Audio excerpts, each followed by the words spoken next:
This episode is brought to you by the Pelora Group. Welcome back to Winning Through Culture. I'm Tim Flanagan. And I'm Amanda Kramer. When culture's not a priority, people aren't a priority. Having an intentional focus helps you as a leader remain impactful and relevant as you move your business forward. Welcome to Winning Through Culture. So thanks for being with us on another episode of Winning Through Culture. Today, I am really excited. Caitlin Cohoon is with us, and today we're going to be talking about what do emerging leaders really want from their leaders, from their organizations, and their careers. What does it look like to support that from a mentorship and sponsorship perspective? And then ultimately, what role does confidence play in helping develop these emerging leaders? So just to give you a little background on Caitlin, she is the founder of Interdependent Leadership, and she is an ICF Certified Professional Coach, and she specializes in working with young female leaders and professionals to help them step into their confidence, gain clarity, and really take them from where they are to where they want to be. And I'm super excited for the conversation today. Caitlin, thanks for being with us. Thank you, Amanda. Thank you for having me on Winning Through Culture. I'm excited for our conversation today and always love our time together. Agreed.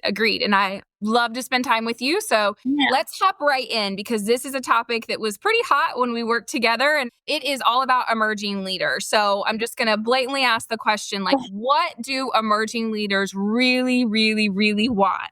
Both from career, from their leaders, and then ultimately from a professional development standpoint.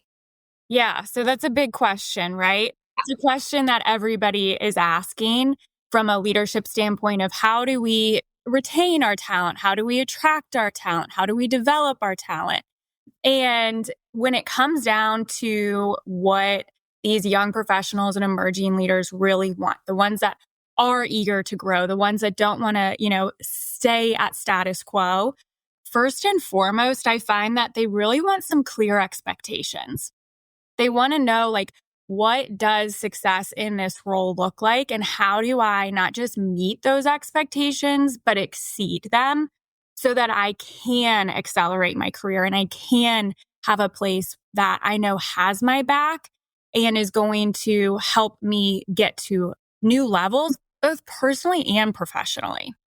Yeah. Well, and I think it's a good point, because oftentimes people will come in and they'll say, all right, so here's the job description that somebody has handed me. I reviewed it, right, when I was interviewing for the role. And then I get into the position and they go, okay, so I'm checking these boxes. And then there's always that little line at the end that says, other projects or tasks as needed or as assigned. And so you kind of say, what does that really mean? And I think when you talk about providing really clear clarity around what does it look like to be a member of the team. So if it's a firm, if it's 2 people, if it's 20 people, if it's 500 people, however many, what does it really look like to be in that role? And then ultimately, for those that you talked about really do want to grow, that are not okay with just okay, I got to meet expectations. The person that's I want to exceed expectations time and time again. What does that look like for them? It's a true growth path. It is an expectation beyond what's written in their job description of, okay, these are the things that you are responsible for day in, day out. It's okay. So if you do want to grow here, here's what that looks like, which I couldn't agree more. Absolutely. And, I know this is something that is really important to your team and culture, but it's allowing them and understanding that it is the whole person and their growth professionally and the things they want to accomplish is fueled by our personal aspirations. And I work with people who say, I want the promotion. I want to level up. I want more responsibility. And then you kind of unpack, okay, well, what's really motivating that for you? Because at the end of the day, it is more work, right? Oh, yeah. It's, you have to put yourself out there and you're constantly challenging the way that you think and the way that you show up. And often what I see where really works and when people are able to connect it to is okay, I want this because I want more independence personally. I know that I really want to be able to make some decisions and I want to be able to travel. I want to be able to eventually spend more time with my friends or family. Yeah. Or I come from a family where they're all doctors and lawyers. All my siblings are doctors and lawyers. And I want to be able to show up and exceed to the highest level in my profession because I really love what I do. Yeah. Well, and the loving what you do part, right? So you're talking about motivation for the emerging leaders. I think as a leader, so I'll speak for myself, having the opportunity to have some very radically candid conversations with the individuals that are part of your team to say, really, what are you passionate about? So oftentimes, again, going back to that job description, people will say, okay, I got 80% of this, and there's 20% that I'm not 100% on, but I'm going to figure it out. And you want to nurture that 20% to the degree that that person is passionate about it, right? So it's really uncovering, okay, what is this person's unique ability? What is their driver, as you said? And then fostering an environment that helps them succeed in that way and creating a clear path once you know that. So it really is a two-part recipe. It's not just the leader or the organization coming to the emerging leader to say, hey, this is what we expect. This is what we need. Here's a growth plan. You have to have the other part. You have to have the person that's in that seat saying, here's what I'm passionate about. Here's what I want to learn. Here's where I'm thinking I want to develop. And then really co-creating what that plan looks like. Because otherwise it's one-sided and there's not going to be buy-in. And ultimately then it's not going to be a successful opportunity for anybody that's involved. Absolutely. And that's a great point, Amanda, because that's often where I see a lot of conflict with leaders as well, of like kind of the generalization of like young professionals, they're not taking ownership, because often they come to their leaders and say, what are my goals? What should I be doing? And that's where, as you said, it's the need to co-create. Yeah. Because I tell my clients this, nobody's going to tell you what your aspirations should be. Nobody's going to be like, you should, go do X, Y, Z or, reach for the moon. That has to come from you. Yes. Once you get the clarity on what that is and the confidence and conviction in that, that's where the co-creation can happen. Because your leader then can come alongside you and say, okay, well, here are maybe some goals that we can set for you to start to get closer to that vision and those aspirations. Yeah. And then the leader becomes a partner in it versus a delivery method. Yeah. So you don't want necessarily someone to just say, here, and it's on a silver platter, and here are the keys, and this is how you do it. Because ultimately, you want, the individual as the emerging leader to say, okay, I want to be more than meets expectations. Yeah. I really want to be higher in this or my skill level here. And then ultimately you have the chance to come alongside and be a partner in that. And that from a leader standpoint, a manager standpoint, all those terms, because there's difference between a leader and a manager, but putting those together, it ultimately is being an accountability partner. The person says they want to accomplish this, you co-created a plan, and then you're able to have some reasonable milestones to help them get there, and they can see the progress. And that is where I think the light comes on. Yeah. And it builds their confidence too, right? So you have smaller milestones that are built out where there is that, okay, I can do this. I see where this path is going. And then there's some type of, you don't get to the top of the mountain. You still have to keep climbing. So, but how are we creating those milestones for them that they feel success along the way? It's not just this one big thing. It's broken down into smaller, more accomplishable pieces in their journey. Exactly. You don't just arrive somewhere. Right. If only, right? It'd be like, I just want to get on a plane and I'm just going to be there. It's going to be fine. You don't just you're not just born a great leader. It's it takes time. It takes practice. People don't get excited about the 12-hour flight to Paris, but they get excited about going to Paris. And so it's the journey in which you have to make it achievable so that the destination feels real. Yeah. Well, and oftentimes when you have a destination, there's many ways to get there. You can fly to Paris, you can fly to London, and then you can take a train. There's all these different ways to get there. So it's just helping in co-creating what that path for that person, what that looks like.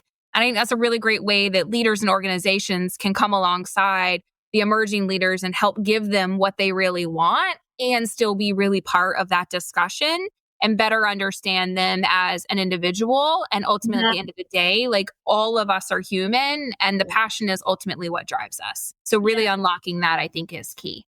Unlocking that. And nobody wants to feel misunderstood. Nobody wants to feel overlooked. And so as a leader, kind of having that compassion of like, not just generalizing, here's what you should work on, do your soft skills. That doesn't make somebody feel heard or understood. And so really taking the time to form that connection can go a long way. Yeah. Do you see organizations explore any other ways to help come alongside emerging leaders and give them what they really want? Yeah, that's a great question. I mean, there's a lot of different ways now, which is a great opportunity for individuals to learn and grow. The challenge with that is it can feel like a lot of noise to people. I think especially those younger professionals where there's just information getting thrown at them in every way possible. And so I think that is something to where you can have resources, you can have information available to your young professionals, whether it's self-study courses. LinkedIn has a ton of different courses. There's so many different webinars. Associations are offering, different workshops. And then, however, if you aren't clear on like what it is that you want to accomplish, it can start to feel really overwhelming. And that's something that I hear often from young professionals is like, there's just so much out there. Like, I don't know where to start. You almost like, you get, it's the mental load of making the decision. And then ultimately you have decision fatigue because you're like, I made 32 decisions today. And now I have to decide what I'm supposed to do with this too. So I can totally see where that would come to play. Yeah. But I think for organizations, there are so many different opportunities to invest or create that space, whether again, workshops, different online courses, and just giving them exposure and access is really helpful because it's going to help them start to learn more about what they don't know. And what they don't like. What they don't Oftentimes like. that's more important. Yeah, exactly. What they do like, what they don't like. What are the things that spark their curiosity? I was talking to a business owner recently and they were like, this young individual that they were investing in coaching, she went to a workshop, she really liked it, but, she came back and she had like an action plan, but it just felt a little like generalized. And I was like, what was she doing before that would have given her information? And they were like, well, I guess that was probably her first real exposure. And it was like, okay, so sounds like she was taking steps. Right. Towards learning things. And now, okay, she knows that maybe she wants to work on how she shows up in meetings and leadership presence. Is that a generic term? Yes. However, we can start to take that as a place of how do we unpack that further and make it actionable for her? Yeah. Well, and two, you talked about having generalized terms or generalizations in that way. And when you think about emerging leaders in your organization or your company, as a business owner, we all started out with some generalizations about the world, about what we like and don't like, what we're good at, all those things. So I think acknowledging that there are phases to growth and building confidence in that. And like, that really is the first step. It really is, okay, so this is generally what I think I want to do or how I'm going to get there. And then you have to peel back the layers and figure out specifically for that individual and for what they've stated they want to go after. So in that case, leadership presence in meetings, then you have an ability to actually co-create a plan from that point forward. Yeah. It's awareness. It's acknowledging that not everybody, again, you don't just arrive somewhere. You really have to take the steps. And I think as a leader, as an entrepreneur, as a business owner, sometimes, and I'll put me in this category, you kind of forget that you went through that too. It's kind of, you and I were chatting. My son just turned 3.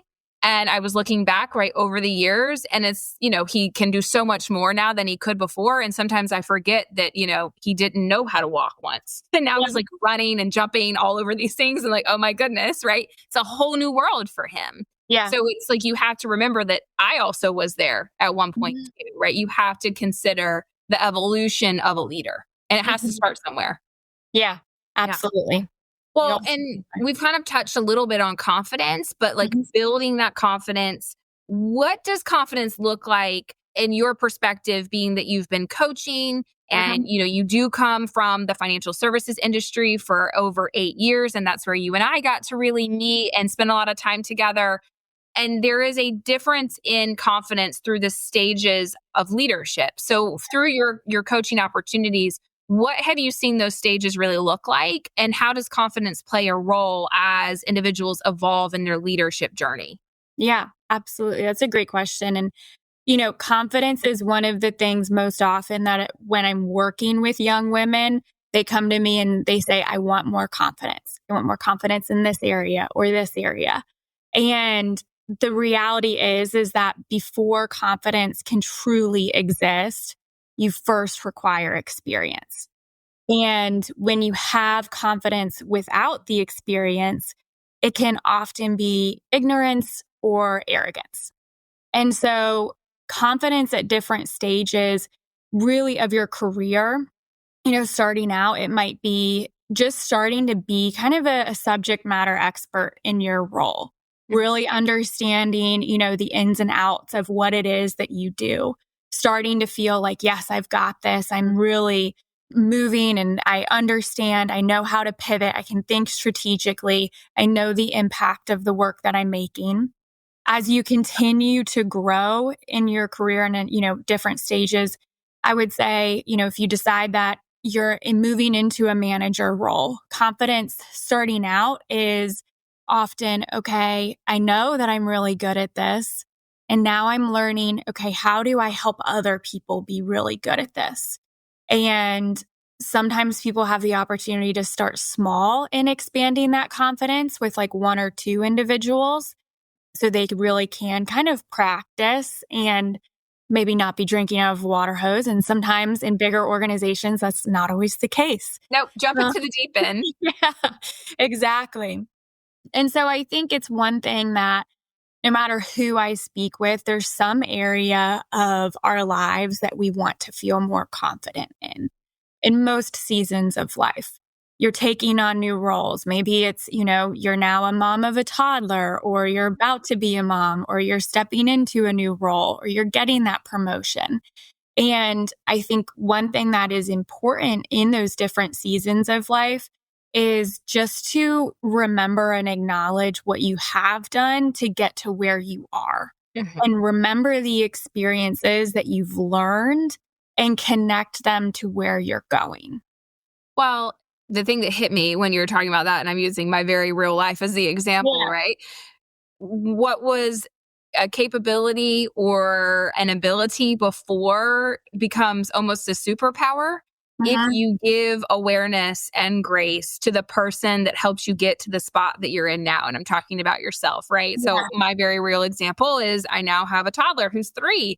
And, we're turning back to work 2.5 years-ish ago, right? Like after I had maternity leave, all of the things like that re-entry period, there was a lot of grace that I had to give myself in the capability and capacity that I had before I had my child. Still there, absolutely. But it looks a little bit different now. But the person I was then got me to this place. Exactly. So then I just had to, reconnect with, okay, absolutely, this is still fun. This drives me, all the things. Like none of that had changed, but it was, I have to think about this a little bit differently and give credit to the person that I was that got me to here. And oftentimes we kind of go, okay, well, but I need to go ahead and arrive. I need to be at that phase already, but that takes work and energy and concentration. And if you as an organization develop your leaders to be sensitive in that way. I'm not saying that there shouldn't, of course, you still need goals and objectives and all those things, but there is that, EQ that comes into play quite significantly as you are giving that grace and moving from stage to stage. And sometimes you do have to reinvest from a confidence standpoint, kind of check yourself and say, okay, wait, I do know what I'm doing here. I got this. And you need people to come alongside you to remind you of that. Like I just had a conversation. There's a person who was walking into the office this morning. We got off the elevator at the same time. And I looked at that individual and I was like, their vibe is off. Like something's off. I don't know what it is. I don't know if it's personal, professional. I'm not sure. I let them walk into their space. And then I took a couple minutes and once they felt like that you could kind of see their body language change. And I walked over and I just said, I just want to check in with you. Your vibe seemed a little off getting, when we got off the elevator. I just want to see how you're doing. Can I come alongside you this morning and help? Right? Yeah. And so developing your leaders to have that ability to take those, it took me less than 5 minutes to go and check in with that person. Right? And set them up for a better day. It might not be the best day. What they have going on is what they have going on, but set them up for a better day today. Yeah, absolutely. It's meeting people where they are, and it's knowing and having the relationship of, where they are maybe isn't where they want to be or where they typically are. So how do you, partner with them and help them feel their best? So when leaders want to help individuals grow in their confidence, and let's just say we're going to use an example, the person that we're talking about, Sally. Sally has come to you as her coach and said, I really want to work on my presence in meetings.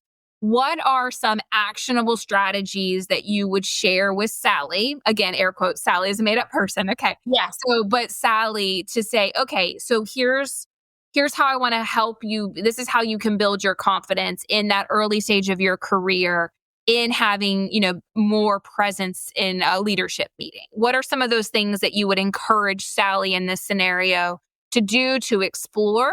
And then on the other side, is there anything that the leader of Sally could do to better help her? Absolutely. So for Sally, for anybody who kind of comes and says, I want to, be able to present myself in a way that is more confident or more assured in my abilities. There's a couple different ways and paths that you can go, right? We're all a little different. But where you want to start, is really an understanding, okay, well, how do you want to show up? And then as you mentioned earlier, how do you not want to show up? What are the characteristics that you don't want to embody? And then starting to figure out for you, okay, what does that mean for you personally? What are some of the skills based on your strengths that you want to start incorporating into your presence? Is it that you want to be more of a concise speaker? You want to feel like you're not, rambling and losing people, and you want to be able to show up with more impact? Or is it that you feel like you often walk away from a conversation and there's just a lot of ambiguity? And so maybe do you need to start asking better questions? And curiosity is the key. Yeah, curiosity. Or is it that, you know that you don't want to show up and you don't want to be a micromanager? Okay, well then what is it maybe in those situations that you need to do to not show up that way? You need to be able to, set some really strong agreements. So you need to be able to, again, communicate effectively. And helping to bring the awareness to what is it and how they want to show up. And then what are some really specific things to help them start doing that? And you've got to start small. Yeah. And I was recently reflecting on a conversation that I had, and I was feeling, and I'll use me as the real example here. We do that right on this podcast. Yeah. Like I say that the good, the bad, and the in between, we bring it all. Yeah. And I was feeling walking away, so you can coach me in this moment. I was feeling walking away from several meetings in a row where I did not feel like I was on a level playing field. I was around, individuals that are peers, other leaders in our organization, but I was feeling like one step down, right? And it's not because it was not because there was questions coming at me. It wasn't anything like that. It was just, I felt here. And then walking away from like 3 meetings in a row, I just felt one step down. And I was trying to figure that out. I'm like, okay, so I've been doing this a long time. Yeah. I need to grow always, right? I want to have opportunities for learning. And I was like, why do I feel that way? And how do I make sure that in those situations when I feel here, how do I get back to level? And so one of the things that I was doing that kind of like joked a little bit and said, I was like, I just need to ask better questions. Because it was ambiguity for me that was making me feel here. I was like, so I just wasn't able to level set that playing field in the discussion because I was feeling a certain way. But I don't know if you have any other advice for someone who might be in that scenario. Maybe doing it a long time, and I was like, why do I feel less than right now? I don't know what I'm doing, right? So Absolutely. I don't know if you have any suggestion, but that's like a very real example recently where I was like, okay.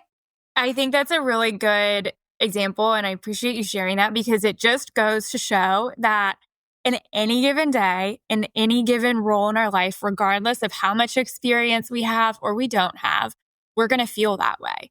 And as you mentioned, it starts with awareness. And so it is just kind of understanding, okay, well, what is it about this situation that I am walking away feeling this way? Is it somebody else? Is it me doubting my own abilities? Am I not showing up in a way that I want to? Like, are there things that, as you mentioned, okay, maybe I'm feeling the ambiguity, so I need to ask better questions. Yeah. I need to maybe listen. And that's where it's also, we bring our full selves and to everything that we do. And so if we're off and if maybe this happens a lot with people I work with, it's like typically high performers. And so if there's somebody else who's maybe not to their level, there can be some frustration. And that comes in. I've never experienced that. I don't know what you're talking about. And that comes into how we show up. And so if we go into conversations and if we go into a meeting and we're bringing that mindset of like, I walked away feeling less than last time. And that is what we're telling ourselves. That's what we're going to keep looking for. Yeah. And so it shows up, right? Yeah. And so it's also just for you going into those meetings of like, or anybody going into a meeting, regardless of your level and your career, is kind of reminding yourself of like, I deserve this seat at the table. I know what I'm talking about. I'm here to contribute. I have valuable ideas. And really just reminding and owning it. Don't tell yourself something that doesn't feel authentic or genuine, because that's not going to help you. But really figure out what it is that's going to help you remember, who you are and why you are there. Yeah. And I think for me, and just kind of continuing on that, it was going back and having a conversation with someone that I consider to be peer mentor of mine and saying, hey, you sat at that table with me the last 3 times and I felt like this. Can you give me your observation? What was I not seeing? Because sometimes when you're in the thick of it and you are the person who wants to work on your confidence or your presence at the table or whatever it is, the skill you're working on, the opportunity you have in front of you, you only know what you know. There's kind of 4 areas. There's and I know. Okay. I know, but you don't know. And then you know, and I don't know. And then we both don't know. So like, you really have to think about it like that. Like, I know what I know. So let me go to somebody that I trust, somebody that I see in a mentor or sponsorship capacity who could say, this is what I observed and help give you a different perspective. I do that a lot because it's one of those things where I only know what I know and I need people in my trusted circle to radically be candid with me and say, hey, listen, this is what I observed in that conversation, or how I observed your body language change, or I could tell that you were starting to shut down. What can I do in those situations to help you? And I think that's a good lead into, do you encourage, or I'm going to say the answer is probably yes, but how do you encourage those that are coming up in their leadership style and their leadership confidence to engage with a mentor? Or I know there's a big difference between a mentor and a sponsor, but engage in that way. What are some of those conversations that you have with those that you coach? Yeah. So I think that you need to get clear on what you want out of a mentor. And that's honestly where I see mentorship relationships being the most successful, both from the mentor and the mentee's perspective of what is it that you're hoping to learn from this individual. If you are, a young female and you are in more of a male-dominated industry and you want to learn how to speak up and be more confident when you're often the youngest person in the room or the only female in the room, then you don't necessarily have to. Yeah. That was me when I started. Yep. Yeah. You don't have to find somebody in your exact industry, but you might want to find somebody in another industry that is also more male dominated. Yeah. It really does make a difference. I mean, I had to do that. I had an internal and an external because I was sitting at a table. I was the only female. I was by far the youngest person in the room. And I was, you're trying to assert your expertise, which I had. You're trying to assert your confidence. And you're like, cool, I need somebody who can help me situationally say, okay, this is probably going to happen. How do you want to handle it? They're not going to tell you, you need to have the keys to yourself of how you want to show up, but they can help guide you through that in a different way. Yeah. They can help you visualize and help you prepare for experiences that maybe they've had, but allow you to come to your own conclusions in those experiences. Yeah. So true. So true. So if you were to share with our listeners, like your top 3 tips for leaders, business owners, entrepreneurs, those who typically are listening to this podcast, when they're looking to invest in that next leadership group, those emerging leaders, what would be the 3 things you would encourage those individuals to do? So first off, I would say get clear on what it is that you are hoping to accomplish by investing in this population. And that might sound really obvious, right? Because if you're going to spend a bunch of money, like, what do we want to get out of it? However, again, there is a lot of noise in this industry. And so you want to really identify, okay, what are we maybe hearing from our young professionals that they're hoping for? And then what is it? What opportunities are there for us to get them exposure in those capacities? Is it certain skills? Is it the outside perspective? Is it, additional networking across industries? Really, if you can get more clear on what those outcomes, you'll be able to identify what's working and what's not working. Often when somebody's first starting out in an organization of like bringing in support, you kind of go to more general leadership development, which is great as kind of an entry point and a taste of a lot of different topics.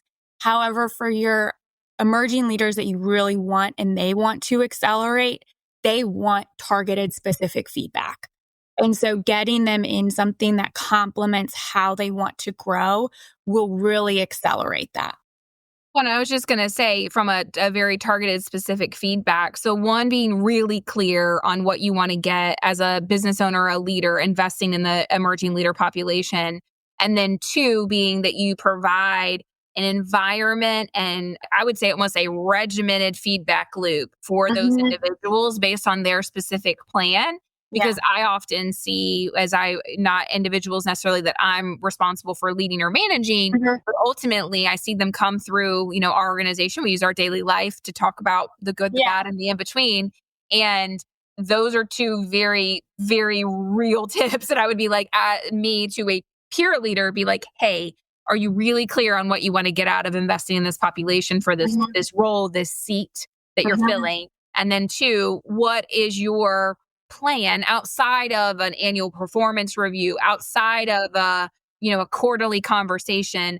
They need feedback in the moment. Yeah. Like letting it sit for more than 24 hours is not beneficial to helping them build their confidence and helping them grow. So what is that piece for you? Well, I think that's a great point because it's the consistency too of the feedback loops. And that would be something that I would encourage is be consistent in whatever you do. Don't make it, the one-hit wonder of we're going to do this one thing. Try to keep it alive, which can feel really overwhelming. But if you are able to do that, it's going to really cultivate and deepen trust with your young professionals. And it's going to help them feel like you've got my back. Yeah. And I can learn and I can practice and I can fail and I can experiment. But I know at the end of the day, you're here for me. Yeah. And it's just so real because I had that conversation just this morning with somebody. They called me. They had a situation that they were a part of the day before and it didn't sit well with them. And they said, hey, I need to talk about this. This is a learning opportunity for me. Yeah. I want to share it with you so you're aware. And I want you to help me be accountable for how I deliver information when this situation comes up again. Can we talk through it? Right. And that was like such a win because that's exactly what you want to create. You want to create somebody who is self-aware. You want to help co-create a plan for, when those situations come up and they want to show up differently. And then at the end of the day, you want to help build their confidence. That person knows that I will always have their back. Yeah. So much so that they will share probably maybe even more than they should from time to time. And that's okay because I'm just taking it contextually. I'm not doing anything with it other than I'm aware as a leader of how I can better support that person and how they want to show up because they're a different human. They're a different human than me. And I can now more effectively meet them where they are and help them build their next stage of growth, which is what we're all hoping to do as we build out our teams, as we build out our organizations, whether it's 2 right now, 15, and you want to be at 1,000. Really doesn't matter how many people. Everybody's human at the end of the day. And if you can come alongside them and help them create a clear plan, co-create and consistently come back and provide them real-time feedback, they're going to be so appreciative as they grow through their stages of their career with you. Yeah, absolutely. Yeah. So true. Well, Caitlin, I can't thank you enough for joining me on another episode of Winning Through Culture. We've had the opportunity to work together for many, many years, and it's so interesting and inspiring to me that you have your own coaching business. You are available to help young female leaders and professionals grow and build their confidence and ultimately get what they want from their step in their profession. Yeah. And for those of you who have not checked out Caitlin, you definitely need to find her in all the places that you find information about coaches. We'll link them all below. But Caitlin, I can't thank you enough for being with us. Yeah, thank you so much, Amanda. I really appreciate the opportunity to be here. And again, really grateful. Thank you. Thanks for joining us for another episode of Winning Through Culture. Until next time, stay intentional, be impactful. Because your culture matters.